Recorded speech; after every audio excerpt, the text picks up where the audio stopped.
this lazy Saturday afternoon, I'd like to talk about St Thomas Aquinas' first way demonstration for the existence of God.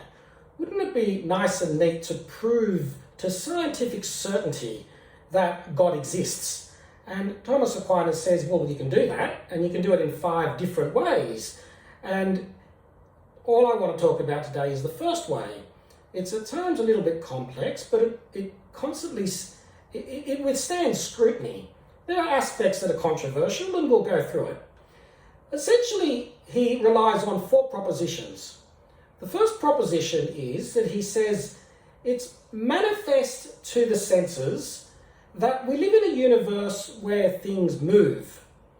Now, that's not a very controversial proposition. My hand is moving, things move, we can accept that. It was a little bit controversial in an academic sense to the ancient Greeks of old, and we'll come to that, but the modern day person can generally accept, yes, things move. Get in the car, things move. The second thing he says is, well, if things move, that which is moved by another. Now, that is a controversial proposition. It's not something which is proved and observed physically. It's something which is deduced metaphysically. It's the only thing which stands to reason, but we'll come to that and just accept it for the moment and we'll move on so that I can get the proof out.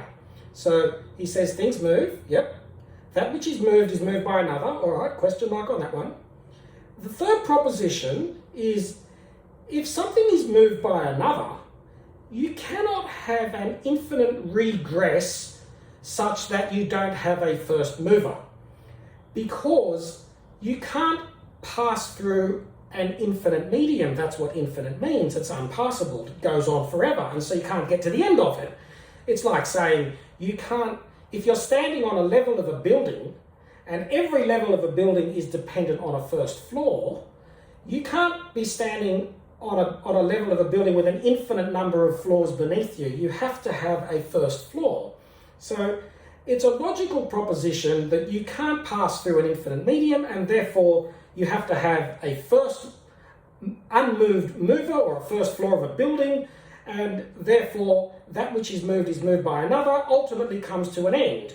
You have something which is the first mover, which is itself unmoved. And his fourth proposition is we call that the first mover, the first unmoved mover, we call that God. Now, of those 4 propositions, the first and the fourth are not controversial. No one argues with it.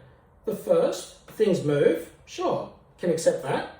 And the fourth, if you can arrive at the first unmoved mover and you call that God, fair enough. That's Thomas Aquinas' definition, if you can call it that, of what he's calling God, the first unmoved mover, whatever that be.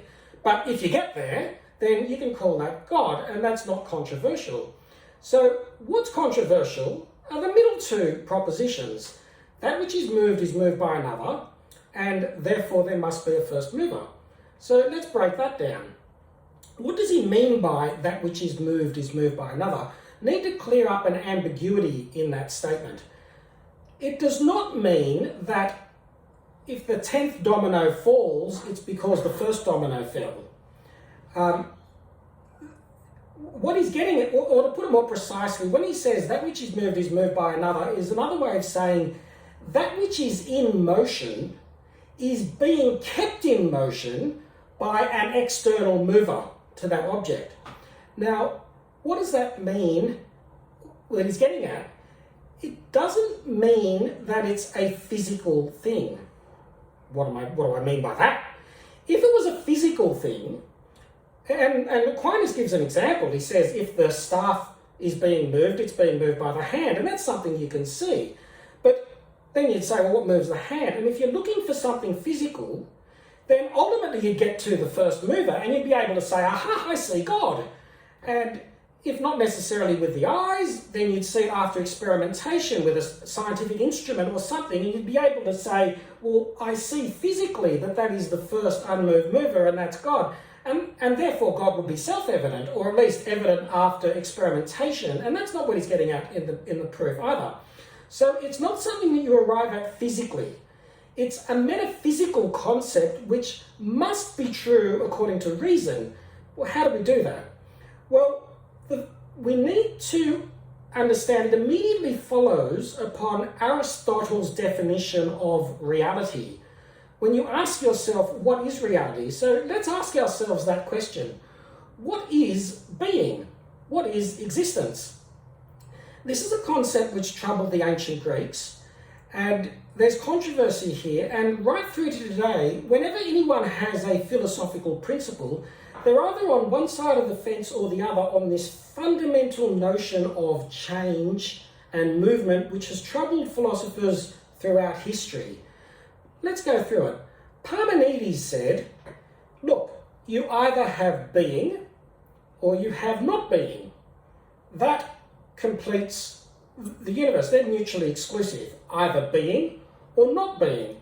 And that's, in a sense, not controversial. Things are either X or not X. That covers the field.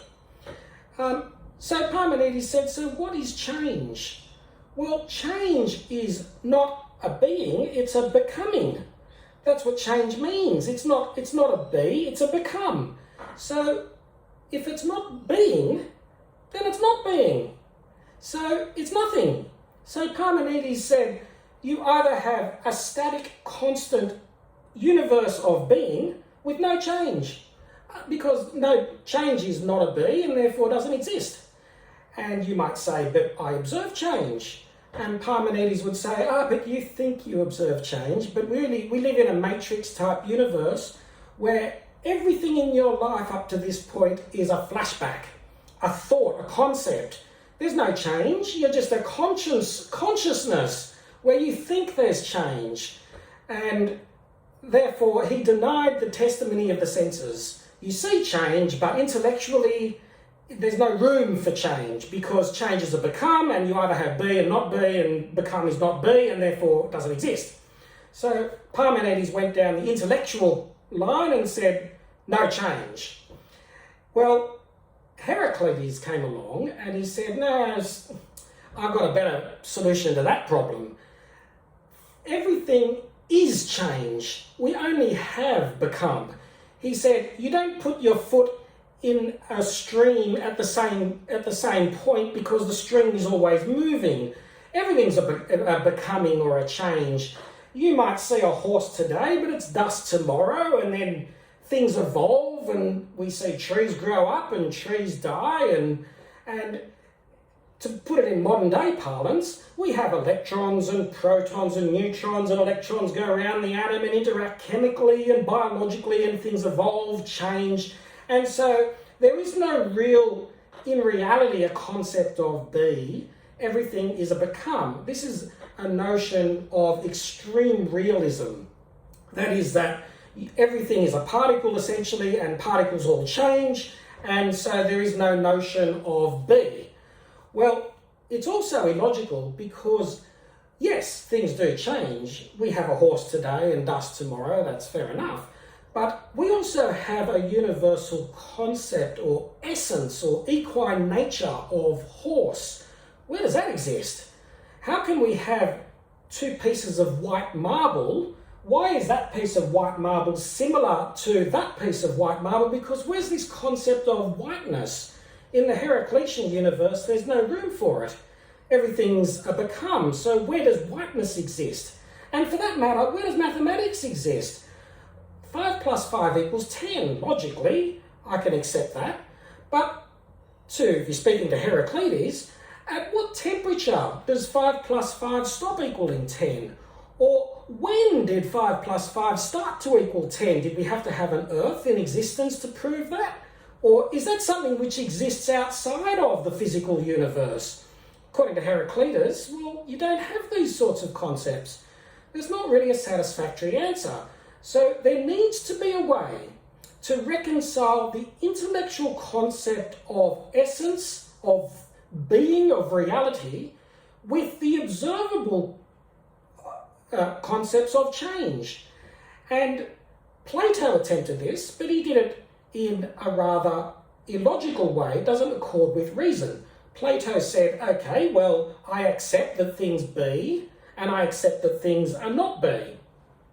But I also accept that there are things called change, and I call that neither be nor not be. I'll call that apeiron, which is an ancient Greek concept of chaos, and it's been spoken about.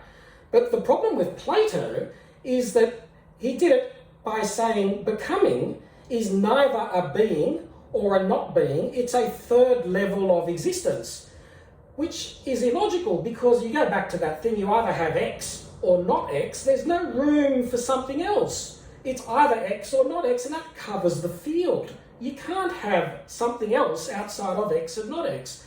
So how did the solution get solved? How did it arrive at? Plato's student, Aristotle, solved it. He said, look, you can have being, and you can have not being, and you can have change, but change is within the field of being. And the only way you can have change within the field of being is by dividing being into a concept of potentiality and actuality.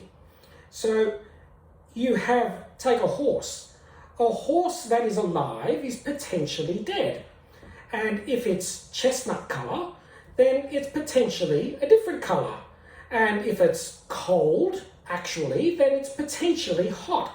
And if you were to change it, if you were to make it a hot horse, then you need to bring an actuality to the horse, like fire, to warm it up. So that something that's external to the being, that has actuality, can act on the potentiality and draw it out and bring it into a different existence. Because change is a changing existence, it needs to have another existence that acts on the potentiality. Now, that makes logical sense, but it's not something which is automatically, in every case, observable physically. We can see certain observations of that. Fire is needed to heat a bucket of water, and a hand is used to move a staff. But you don't always see it, and that's not what Aquinas is getting at. What Aquinas is getting at is that it's metaphysically so, and therefore we live in a universe that has change, and the fact that the universe can have change is a demonstration for the existence of God. So let's come back to Sir Isaac Newton's first law of motion. His first law of motion is something will stay at rest or at uniform constant motion, a uniform constant speed, unless acted upon by an external force. Now you might think, well, now wait a minute.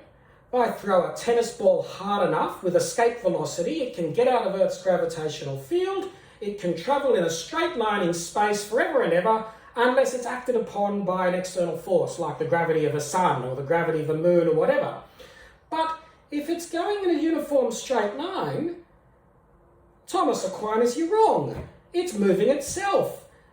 Sir Isaac Newton says it. That which is in motion will continue in motion unless acted upon by an external force. And therefore, it is moving itself, and therefore your metaphysical concept that that which is in motion is put in motion by another is just wrong. You must have been seeing people rowing boats, and if you stopped rowing, friction would stop the boat, and therefore you said there must be a rower. Well, no, that's not what he's getting at. Actually, Sir Isaac Newton's law of motion is true because of St Thomas Aquinas' explanation of the universe, that which is in motion is put in motion by another. It's not a physically observed thing, it's a metaphysically proved thing. So what is it? What's reducing a thing that's in universal constant motion out there that's acting upon it? Well, it's not a physical hand of God that's moving it. It's a living, breathing, or put it to you this way, the lawgiver is above the law. Otherwise, it couldn't give the law. The law of the universe, if Sir Isaac's laws are correct, is a universe which allows the fact of motion. And God didn't just create the universe and then disappear. The creator of the universe is breathing the physical laws into the universe and holding it into creation. And this creation that we call the universe is a universe that has laws. And one of those laws is a law of motion. And that law of motion is only in existence and only holds true because the creator is breathing the laws of existence into the universe. So it's a metaphysical reality. It's not a physical mover in the sense that kinetic energy needs to be done or a force needs to apply to it. There's no force acting on a projectile in space. It's the law of the universe that allows it to move. So that which is in motion is put in motion by another is not referring to a physical force. It's referring to an actuality that is drawing out the potentiality, and that's the nature of the universe. So what is this actuality which is God? Well, Aquinas says he must be pure act, no potentiality at all in him. He is himself immutable, something that can't be changed. So you have this unmoved mover, and that is what he calls God. So the last part of the proof is, well, if something needs to act in order to make it move, you can't have infinite regression such that you don't have a first mover because you can't move through an infinite medium. So there needs to be a first mover, and that's what he calls his God. So, unpacking it all, you have things move, it must be put in motion by an unmoved mover, and there must be that first mover, and that is what we call God. So, when all is said and done, you can leave here and say, well, every time you see things move, every time you see a pendulum click left and right, aha, God exists. Because we live in a universe where we have movement. And if we live in a universe where we have movement, and you go through that logical, metaphysical argument, which is the only one which holds reason, unless you live in a Parmenides world or a Heraclides world, and I choose to live in the real world, where I accept that we have concepts, and I accept we have become, and I accept that we have be, movement, existence, then we have to have an unmoved mover, and that, ladies and gentlemen, is God.